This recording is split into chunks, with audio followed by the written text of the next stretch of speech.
দেশের এই আইন শৃঙ্খলা পরিস্থিতি খারাপের পিছনে কিছু কারণ আছে।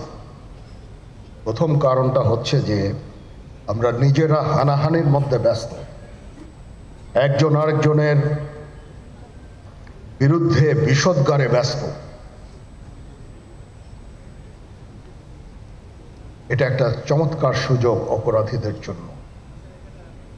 যেহেতু আমরা একটা অরাজক পরিস্থিতির মধ্যে বিরাজ করছি, তারা খুব ভালোভাবেই জানে যে এই সময়ে যদি এই সমস্ত অপরাধ করা যায় তাহলে এখান থেকে পরিত্রাণ পাওয়া সম্ভব।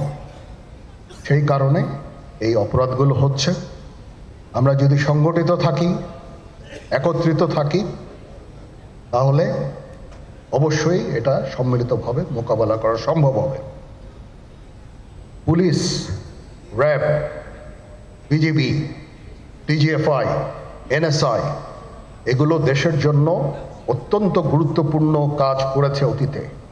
খারাপ কাজের সাথে অসংখ্য ভালো কাজ করেছে।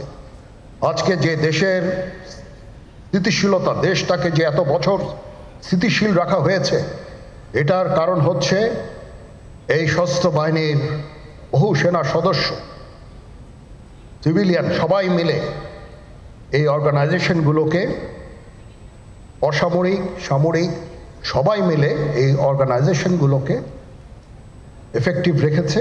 সেই জন্য আজকে সুন্দর, এতদিন ধরে আমরা একটা সুন্দর পরিবেশ পেয়েছি।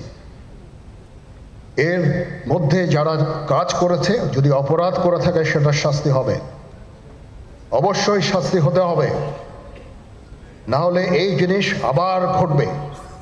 আমরা সেটাকে বন্ধ করতে চাই চিরতরে, কিন্তু তার আগে মনে রাখতে হবে আমরা এমনভাবে কাজটা করব এই সমস্ত অর্গানাইজেশনগুলো যেন আন্ডারমাইন না হয়।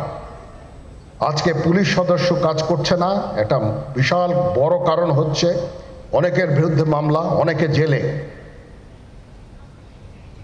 RAB, BGB, DGFI, NSI panicked. বিভিন্ন দোষারোপ, খুন ইত্যাদি তদন্ত চলছে। অবশ্যই তদন্ত হবে, দোষীদের বিচারের আওতায় আনতে হবে। এমনভাবে কাজটা করতে হবে যেন এই অর্গানাইজেশনগুলো আন্ডারমাইন না হয়।